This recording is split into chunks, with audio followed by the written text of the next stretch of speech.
پرسراوانی حزبی و حکومی بەبێ ئامادەبوونی وەزیری شەهیدان و ئەنفالکراوانی حکوومەتی هەرێم مەراسیمی 29 ساڵی یادی ئەنفالکردنی گوندی جەلەمۆردی ناحیەی ئاغجەلەری سەر بە قەزای چەمچەماڵ بەڕێوەچوو کە سوکاری ئەنفالکراوانی شتیگەران بوونلەوەی کە دوای 26 ساڵ لە حکومڕانێتی کوردی تا ئێستا خزمەتگوزارە سەرەتایەکانیان بۆ دابین نەکراوە. ئێمە لە هەموو ساڵێکە یادی ئەنفالەکەینەوە دیارە ئەمڕۆ 29 ساڵە من خۆم ئەو کاتە شاد حاڵی ئەو وەزعم کە لە دوای چیمابارانکردنی گوندی گۆبتەپەوە دواتر ئەنفالەکە گەشت ئەم سنوورە بەڵام ئێمە هەر لە کاتی یادەکانە باسی کە سوکاری ئەنفال و شەیدەکانەکەین هیوادارم حکومەتی هەرێمی کوردستان بە یەکدەنگی هاوڕێک بداتەوە لە کە سوکاری ئەنفال بەتایبەت ئەمڕۆکە ئێمە لەم ڕێگایەوە هاتین بینیمان دوای 29 ساڵ بینیمان تاکو ئێستا جادەکە چەند کیلۆمەترێکە قیر دەکراوە حەقە بەڕاستی هاوڕدانەوەیەک لەم گوندانە بکرێت وەکو خزمەتگوزاری بۆ گوندەکانی بناری خاڵخەڵان بە کۆی گشتی هیچ شتێک نەکراوە ڕێگاوبان خزمەتگوزاری ئەوەی کراوشە هەتاکو ئێسا وەکو پێویست نەبووە لە 29 ساڵە ئەگەر هەر ساڵی مەترێ قیریان بکردا ئێستا ئەمە تەواوە بوو و داوا لە حکوومەتی هەرێمەکەین ئەمە 29 ساڵە دووبارەیەکەینەوە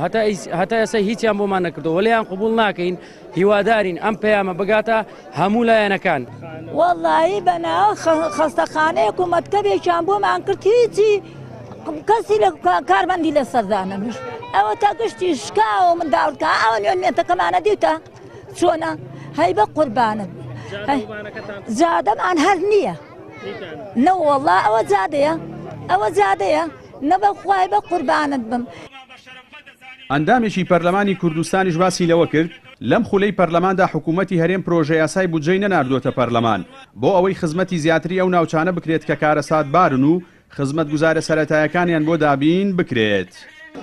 بەداخەوە لەم خولەی پەرلەمان کە ئێمە تایە بەشداربووینە حکوومەتی هەرێمی کوردستان پرۆژە یاسای بودجەی نەناردووەتە پەرلەمان بە پێی یاسا پێویستە ساڵانە پرۆژە یاسای بودجە بێتە پەرلەمان و پەرلەمان مناقەشەی لەسەر بکە بۆ ئەوەی ئەو داهاتەی کە لە هەرێمی کوردستانە هەیە بە شێوەیەکی یەکسان و عادیلانە دابەش بکرێ بەسەر ناوچە جیاوازەکان بەڵام بەداخەوە حکوومەت هەم بە بیانووی قەیرانی دارایی پرۆژە یاسای بودجەی نەناردووەتە پەرلەمان و بەیان مالی دارایی نەناردووە و خۆشی بە شێوەیەکی عادیلانە خزمەتی ناوچەکانی نەکردووە.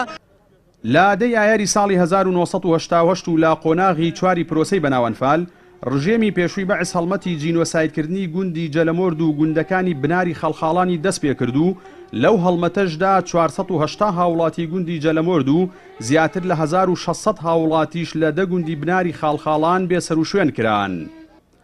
جەلال جەباری کەناڵی ئاسمانی پەیام گوندی جەلەمۆرد لە ناحیەی ئاغجەلەر.